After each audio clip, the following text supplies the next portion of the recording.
satisfação que nós recebemos aqui na Escola de Direito, todos vocês, vários professores e professoras aqui da escola, amigos da Procuradoria e amigas da Procuradoria, também alunas e alunos da FGV e todos os demais que aceitaram aqui, estão nos honrando, aceitaram o convite, estão nos honrando aqui com a presença.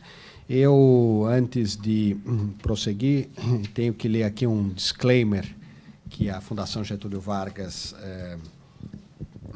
solicita como rotina em todos os eventos, que é o seguinte: as manifestações expressas por integrantes dos quadros da Fundação Getúlio Vargas e por convidados que participam dos eventos e transmissões online representam exclusivamente as opiniões dos seus autores e não necessariamente a posição institucional da FGV. Reiteramos também que todos aqui presentes concordaram em participar desse evento de forma espontânea e, com isso, autorizam o uso de sua imagem para essa transmissão, que ficará disponível posteriormente nos canais oficiais da FGV. Muito bem.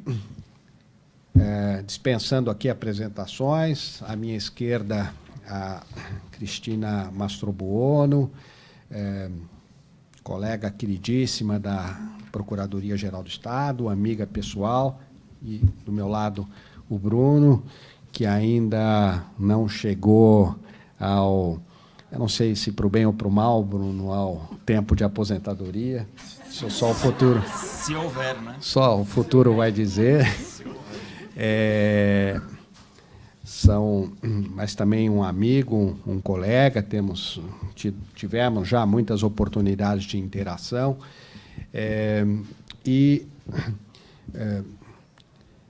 cada um de nós vai fazer uma breve fala aqui antes de nós iniciarmos o coquetel. Queria lembrar que esta obra coletiva, este livro, está ali disponível para venda, quem tiver interesse. Tem um livreiro aqui ali a postos para efetuar essas vendas, mas o que eu gostaria de abordar nessa oportunidade, de lembrar nessa oportunidade, sempre agradecendo aqui a colaboração de todos o que contribuíram para que esta ideia se tornasse uma realidade, é que o objetivo, essa é uma obra coletiva, é uma coletânea de textos produzidos por diferentes autoras e autores, mas com uma proposta que eu diria que tem um componente de originalidade em obras que têm esta proposta de serem coletâneas. Aqui, primeiro nós definimos, aqui digo nós três, definimos uma estrutura básica, uma espinha dorsal dessa obra, e daí a ideia dos três eixos, cada um deles coordenado por um de nós, e dentro de cada eixo, quais as temáticas que deveriam compor esse eixo, e a partir daí é que nós escolhemos, sempre com muito debate, buscando sempre o consenso, quem seriam as melhores autoras ou autores para desenvolver aquela temática. Antes de prosseguir, eu queria só também lembrar que esta sessão está sendo filmada e também conta com a participação, agora aqui saiu da tela, mas isso, com a participação de também coautoras e coautores que contribuíram para essa obra. Eu vejo aqui a professora Luciana Dias, eu vejo aqui o Leonardo Bocorni, vejo também... Boa noite, professor. Leonardo, boa noite. Vejo também o Fernando Soares. Olá, Fernando. Boa noite, Mário. Boa noite. Boa noite. Boa noite. Muito obrigado, professora Luciana, Fernando, Leonardo, por estarem também prestigiando esse evento. São outros três coautores que contribuíram para essa obra. Mas eu estava dizendo que a obra seguiu esta lógica, quer dizer, os coautores foram escolhidos em função de temáticas pré-definidas, e não o contrário. Não é que as temáticas foram escolhidas a partir da escolha dos coautores. E mais, nessa obra nós procuramos integrar as reflexões de cada um dos autores, dos coautores e coautoras. E, para isso, nós organizamos, sempre dá muito trabalho, né, Bruno e Cristina? Organizamos um workshop em que cada um dos coautores e coautoras fizeram uma apresentação de uma versão preliminar ou esquemática do que pretendiam tratar naquele artigo, e isto gerou uma integração coletiva muito positiva, contribuições, sei de quem participou pode testemunhar isso, que depois qualificaram ainda mais, enriqueceram o resultado. Isso aqui é uma obra bem articulada, não é uma coxa de retalho. O último ponto que eu queria destacar aqui também é que nós nos preocupamos em tratar essas temáticas, né, com essa organização que eu mencionei, mas com uma abordagem que combinasse questões propriamente jurídico-dogmáticas com questões práticas, que também são jurídicas. Então, esse olhar aqui, não só teórico, não só doutrinário, mas tentando fazer uma ponte com experiências práticas, foi outra preocupação que nós tivemos, e eu acho que está refletida nos artigos que compõem, nos capítulos que compõem essa obra. No que se refere especificamente ao eixo número 1, que eu coordenei, queria fazer um agradecimento especial à professora Paula Forgione, que fez o prefácio desse eixo número 1, e ao Fernando Soares e ao Leonardo Brocconi, que contribuíram com um artigo sobre fundamentos jurídicos e econômicos para a legitimidade das empresas estatais. O professor Luiz André Azevedo, que está aqui, que trabalhou em conjunto com a Carolina e com João Pedro, também fez um artigo. Tudo isso dentro do eixo número 1, que é sobre governança corporativa, porque, no fundo, o grande pano de fundo dessa obra coletiva é a lei das estatais, né? Nossa ideia era fazer isso, um balanço dos últimos 5 anos, mas acabou sendo dos últimos 6 anos, e acabou até coincidindo agora com uma discussão sobre mudança ou não da lei estatais, que a Cristina aqui vai abordar isso.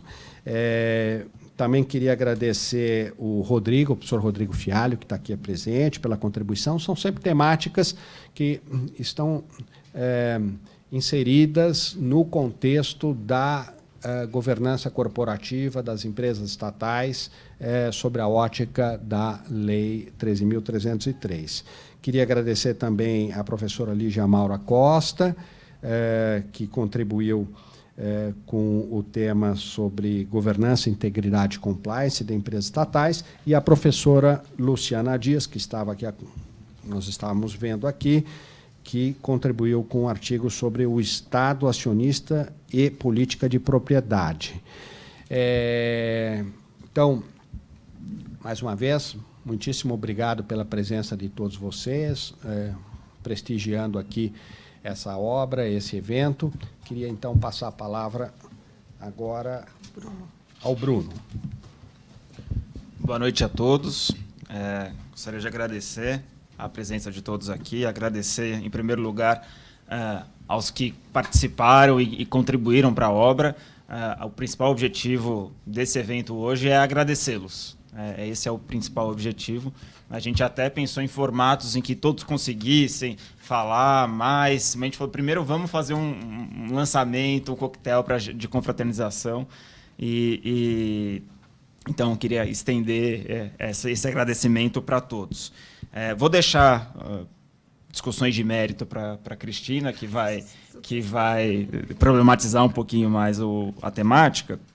Só gostaria de agradecer, então, em relação ao eixo 2, que, como o Mário disse, seguiu a lógica da lei, né? Então, a gente falou de governança no primeiro bloco, no segundo bloco falamos de contratos. Então, agradecer ao professor Carlos Ari Sundfeld pelo prefácio, minha eterna chefe, Camila Rocha Cunha Viana, que falou sobre regime jurídico de contratações das empresas estatais, com uma abordagem não óbvia, porque, embora a lei das estatais tenha tentado retirar as empresas estatais da lógica da 866 e da lei das licitações, o Tribunal de Contas empurra no sentido contrário, de volta. E aí a gente fica, na prática, meio sem saber o que fazer. E foi esse tipo de questão que nos levou a escrever o livro. Porque a gente vai buscar na doutrina o que fazer na prática, né? Quando a gente está com problema, quando o doutor Eduardo e o doutor Lucas do metrô ligam e a gente fala, como é que resolve esse problema? Também não sei. Aí você vai procurar na doutrina, também não acha. Então a gente achou por bem fazer uma obra com pessoas que enfrentam esse problema na prática diariamente. E é divertidíssimo, na minha opinião. Agradecer o professor Egon Bockmann Moreira, que não pôde estar presente nem virtualmente, porque está voando neste momento, que falou sobre a enigmática expressão contida na lei sobre as oportunidades de negócio, que todo mundo achou que ia ser uma grande coisa, e aí vem o acórdão do Tribunal de Contas da União e diz que é a mesma coisa que chamamento público. E aí o professor Egon tentou fazer uma diferenciação que não reduzisse o Instituto a chamamento público, né? O professor Rafael Carvalho de Fácio, que falou sobre a interação entre a lei das estatais e o mundo da inovação, que é um mundo totalmente à parte, que eu nem me arrisco a comentar. A professora Juliana Bonacorte de Palma, agradeço a presença, que falou sobre o tema de especialidade dela, que são as cláusulas exorbitantes, que é outro paradoxo da lei das estatais, né? De ainda ter cláusulas exorbitantes. Eu costumo brincar que a gente pode não gostar das cláusulas exorbitantes, mas que elas existem, existem. E a gente precisa saber o que fazer com elas, embora a gente não goste delas. Mas não é só uma questão de gostar ou não, né? Quando a gente entra nessa encruzilhada entre público e privado, que é o mundo das estatais, a crise de identidade da estatal, como ente público ou privado, nos coloca nesse tipo de situação, como, por exemplo, das cláusulas exorbitantes, a respeito de qual é o limite dela poder aplicar a cláusula exorbitante, qual é o limite dela poder sancionar. Se ela aplica, ela está exorbitando o regime privado, mas se ela não aplica, talvez ela esteja se omitindo. Então, a doutora Juliana Bonacorte de Palma tratou belamente sobre esse tema. E agradecer à professora Vera Monteiro e o Jolivet Alves da Rocha Filho. A professora Vera está aí também, o Jolivet está aí também. Agradecer a eles por um tema que eu acho que é um dos mais interessantes, que é ainda sobre a diferenciação entre empresa estatal prestadora de serviço público e empresa estatal exploradora de atividade econômica, como se fosse possível fazer alguma coisa que não fosse atividade econômica, que é uma diferenciação trazida pelo STF, né? E algumas diferenciações desse tipo jurisprudenciais, as pessoas criam um fetiche, né? E a gente fica em torno daquele fetiche, se contorcendo para tentar enquadrar numa coisa não outra. Eles, acho que demonstraram muito bem a falta de respaldo no direito positivo dessa classificação, o que é uma pena. Eu e o Fernando comentamos sobre isso recentemente, porque isso extrai a atenção, rouba a atenção para essas categorias enigmáticas que ninguém sabe o que é, ao invés de a gente olhar para categorias que realmente fazem sentido na prática, que, na minha opinião, é a diferença entre empresas estatais dependentes e não dependentes do Tesouro. Aí que está a grande diferença, e não, se elas são sociedade de economia mista ou empresa estatal, beleza, vai ter dividendos para o privado, não vai ter, beleza. Não tem mais complexidade além disso. A atividade econômica ou serviço público é puxado.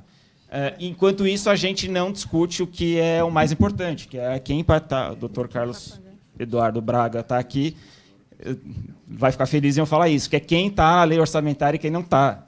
Né? Quem utiliza dinheiro do Tesouro e quem tem outras fontes. E aí já é o gancho para o terceiro eixo da Cristina, que é das questões extravagantes, que a gente sentiu necessidade de trazer justamente porque a lei não traz o dia a dia de quem trabalha com a empresa estatal. Né? Existia um vácuo que a gente falou, não adianta só fazer um livro comentando a lei. A gente vai ter que ir além, e aí a Cristina, que eu agradeço, pode comentar sobre isso. Tá bem. Bom, boa noite a todos. Também agradeço a presença, queridos amigos aqui, que eu não vejo desde antes da pandemia. Bom, como o Bruno já mencionou, a mim coube o terceiro eixo, que é justamente dedicado a temas que a lei não aborda especificamente, mas que são temas muito voltados ao dia a dia, à operação e gestão da empresa, né? Então, foi até difícil a gente conseguir delimitar o campo de temas a serem abordados, para também não ficar uma obra muito extensa e que daí já ia entrar em outras dificuldades de publicação. Mas nós começamos, então, o nosso eixo. Eu vou falar os temas que nós abordamos, não na sequência que estão no livro, mas que agora, para mim, como apresentação, faz um maior sentido.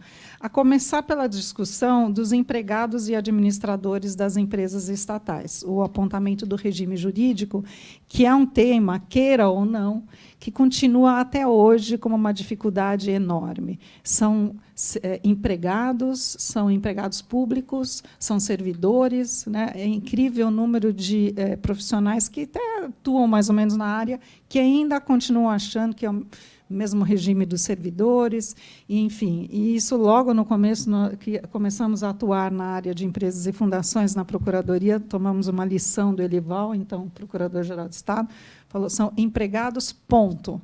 Não é empregado público, não é empregado, ponto. Enfim, então, o Vinícius Teles Sanches traz aqui toda essa questão do regime jurídico desses empregados. Temas como o alcance da imunidade tributária das empresas estatais à luz da jurisprudência do STF, brilhantemente abordado pelo professor Roberto Caparrós, que também e aqui um parênteses, né, a maior dificuldade, ou uma das grandes dificuldades também na área das estatais, é que quando você acha que está tendo uma definição jurisprudencial, vem uma decisão que abre um novo flanco de dúvidas e tudo volta a estaca zero. Então, o tema da imunidade tributária, que sempre se achou que não existia, na verdade, ele existe, né? A questão das contratações e o controle, a questão das contratações e o seu controle pelo Tribunal de Contas da União e do Estado de São Paulo, aqui a gente limitou para o Estado de São Paulo, escrito pelo Rafael Issa e pelo Guilherme Jardim Jurgsaites, que agora estão no Tribunal de Contas do Estado de São Paulo, trouxeram também uma excelente análise sobre isso. Um tema que também a gente pensa que não deveria haver dúvida, que é a questão da possibilidade do regime falimentar ou não, a questão da insolvência das empresas estatais e o uso ou não do regime de precatórios, né? Também se imagina que é um tema que não traz maiores dúvidas, mas está o STF aí para demonstrar que não, sempre tem alguma coisa nova a ser explorada, e isso foi também, com muita propriedade, abordada pelo Rafael Walbach-Schwind, que é um advogado e atua nessa área aqui em São Paulo. Depois a gente passou para a questão de reestruturação das empresas, né? E aqui o Bruno, num artigo muito interessante com a Bruna Tapier Gabriele, que é da PGE também, analisa a questão da reorganização societária na administração pública. Então, não só as extinções, mas também as incorporações, o M&A das empresas estatais, que é um assunto também extremamente interessante. A questão da privatização, participações minoritárias, subsidiárias, foi abordado pela Cláudia Pouto e por mim também, participei desse artigo, também com toda a análise e experiência das últimas privatizações ocorridas no âmbito do Estado de São Paulo e também casos emblemáticos da União, como a recente privatização da Eletrobras. Depois a gente tem a questão da resolução de conflitos nas empresas estatais, que é um tema também de extrema importância, até porque, se a gente for analisar a jurisprudência existente sobre arbitragem, por exemplo, e administração pública, a gente constata que as primeiras arbitragens com a administração pública se deram no âmbito das estatais e não da administração direta. Então, esse é um tema também que precisa ser estudado, muito bem escrito pelo Eduardo Iguchi e o Lucas Maretti Rossi, que são advogados do metrô. E, por fim, acho que eu passei por todos, o tema da circulação de recursos entre o acionista controlador e as estatais, que foi escrito pelo Carlos Braga, já mencionado aqui, e por mim.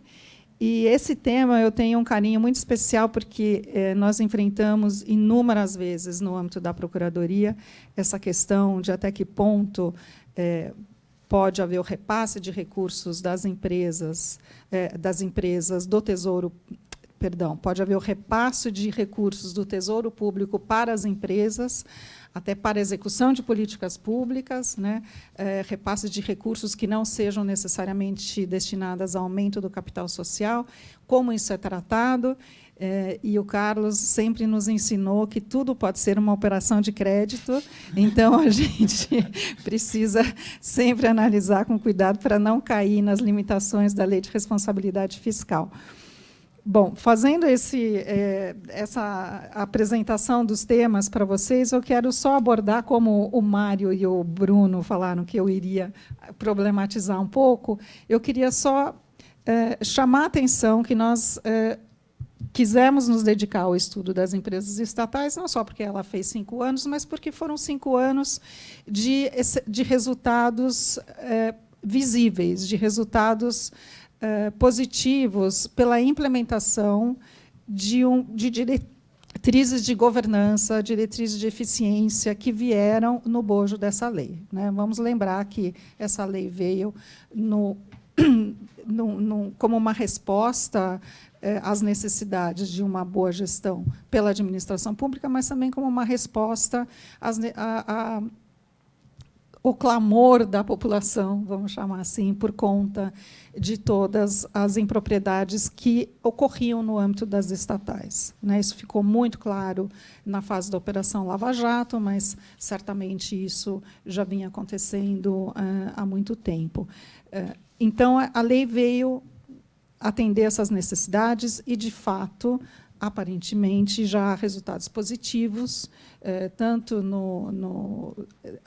na própria execução das atividades que as empresas vêm tendo, como nos resultados financeiros das mesmas. E agora a gente está enfrentando uma tentativa de alteração, né, a um projeto de lei em curso, já foi aprovado na Câmara, está no Senado Federal e tem uma grande chance de ser aprovado, que vem alterar 2 questões cruciais para o controle dos gastos da empresa e para a própria gestão, para o próprio uso que se quer dar à empresa, né? Um deles é a questão do orçamento destinado a verbas publicitárias, né? E que a gente até sempre pensa, para que precisa de publicidade de uma estatal, né? Assim, qual é o objetivo disso? Quer dizer, no meu modo de ver, qualquer publicidade numa estatal é dinheiro desperdiçado, né? Porque ela trabalha praticamente no regime de monopólio, ela tem uma atividade sem concorrência, então, para que é que você precisa fazer um marketing dessa empresa que não seja para fazer o marketing do próprio governo que está por trás, né? Então, esse é um ponto. E o segundo são as condições, os requisitos de capacitação e de experiência e de formação e enfim, de posição, de atuação em partidos políticos e tal, para as pessoas a serem designadas para os conselhos, Conselho Fiscal e Conselho de Administração. Há uma regra bem rigorosa hoje em dia e o projeto de lei pretende alterar essa regra. E isso também, no meu modo de ver, e acredito que os meus colegas aqui compartilham, foge um pouco daquele espírito que a lei veio propor e tira um pouco enfim, desse caráter de governança que se quis impor às estatais. Então, É uma pena, mas é o que a gente está tendo que lidar agora e esperamos, enfim, que tenha algum bom senso no Senado Federal, que a lei não seja aprovada, mas, enfim, é importante a gente mencionar. Então, concluindo aqui, eu quero agradecer a todos os autores, quero agradecer também ao Alexandre Aragão, excelente administrativista que tem muita obra escrita sobre, muitos artigos sobre estatais, que fez o prefácio do Eixo 3. E, enfim, agradecer aqui aos dois que tiveram, ao Bruno, primeiro que teve a ideia, né, Mário? E você que também foi, cada um com seu papel, a gente conseguiu fazer esse projeto ficar em pé. E, por fim, agradecer a todo mundo que está aqui prestigiando. Palavrinhas, obrigado, Cristina, obrigado, Bruno. Palavras finais aqui, antes de encerrar essa parte aqui do nosso evento e ir para a parte que interessa, que é o coquetel, que o Bruno e a Cristina prometeram aqui. Mas nós ancoramos todo esse trabalho aqui, né, que o livro é só o resultado final, mas teve muito trabalho de pesquisa antes de chegar nessa formatação final, pesquisa individual, pesquisa coletiva, discussão, etc. Mas ele está ancorado como um projeto de pesquisa do mestrado profissional aqui da Escola de Direito e, por conta disso, tem uma presença significativa de contribuições de docentes aqui do programa, né? Segundo lugar, a ideia não era produzir uma obra endógena, né? Uma obra que só tivesse participação de pessoas ligadas ao programa, de professores, professoras, alunos, etc., ligados ao programa. A ideia era fazer uma obra que tivesse também a contribuição de pessoas que olham para para a lei das estatais, para a temática das empresas estatais, sobre ângulos distintos e, muitas vezes, sentindo as dores que precisam ser enfrentadas manejando esse estatuto legal. E daí a presença, né, de também muitas contribuições relevantíssimas de pessoas que estão vinculadas à Procuradoria-Geral do Estado aqui de São Paulo, mas nós quisermos ir além também e agregar pessoas que também estão na administração pública, numa outra posição da administração pública. Acho que a presença do Fernando Soares e do Leonardo exemplifica bem isso. Pessoal do metrô também. Então, uma obra que... mas sempre uma preocupação de não tratar esse tema do ponto de vista puramente acadêmico, conceitual, tentar trazer um pouco de pessoas que têm uma experiência prática nisso, enfrentaram problemas concretos e pudessem, então, discorrer sobre isso com mais conhecimento de causa, com mais qualidade. Não é uma obra descritiva, a gente até discutimos isso, vamos fazer uma estrutura de comentários aos dispositivos, se não a todos, aos dispositivos mais relevantes da lei das estatais, e aí chegamos à conclusão de que não deveria ser uma obra puramente descritiva, deveria ser uma obra reflexiva, uma obra que problematizasse também, mas que problematizasse a partir de experiências concretas, de casos reais, né? Se você me permite fazer uma parte nesse ponto, só queria compartilhar, agradecendo a Bruna, a Gabriele, que está aqui, escreveu comigo. Pensa na alegria de alguém que era da iniciativa privada, trabalhava no societário, foi para o público achando que nunca mais ia fazer nada e fez um M&A no setor público. Então, esse tipo de experiência de quem tem o olhar privado e público ao mesmo tempo que a gente tentou trazer, que é tão raro. Importante. Né? Importante. E finalmente, a lei das estatais tem todo parte de governança societária, então ficou claro para nós que isso aqui era interdisciplinar. Enfim, não é domínio exclusivo nem dos dos societaristas, digamos assim, nem dos administrativistas. Existe aí um ponto de cruzamento muito importante. Então, foi nesse sentido que foi pedido ao professor Rodrigo Fialho de tratar do tema do mercado de capitais, né, mas sobre um olhar de uma empresa, das empresas estatais que acessam o mercado de capitais, né.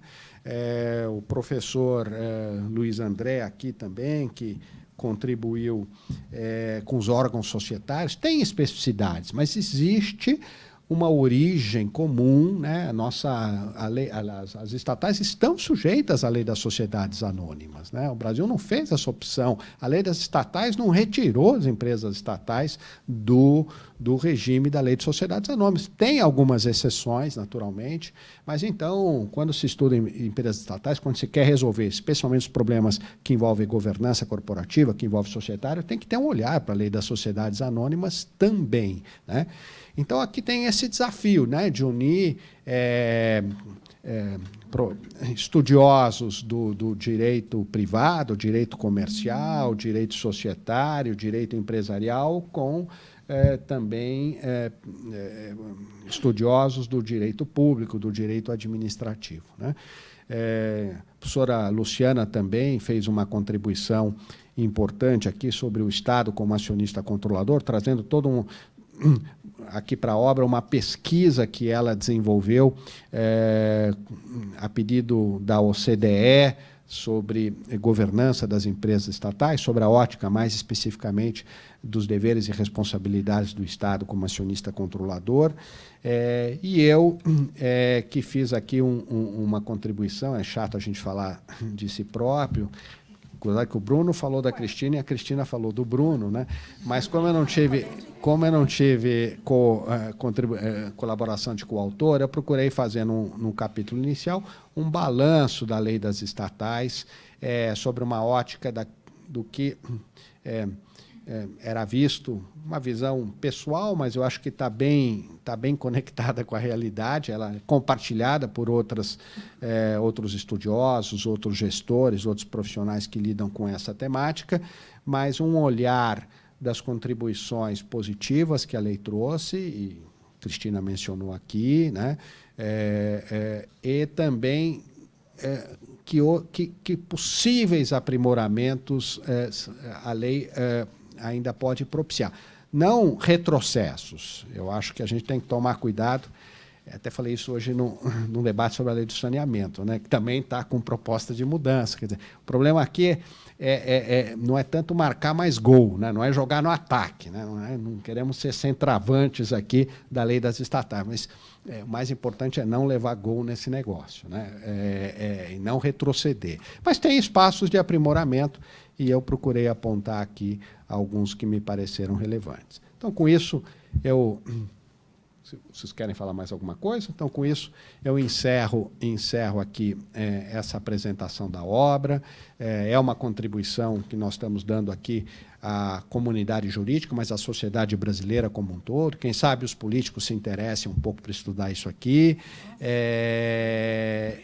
E, mais uma vez, muito, muito obrigado pela contribuição de vocês e pela presença hoje aqui no nosso evento, tanto a presença física como a presença remota. Muito obrigado. Vamos encerrar a sessão aqui.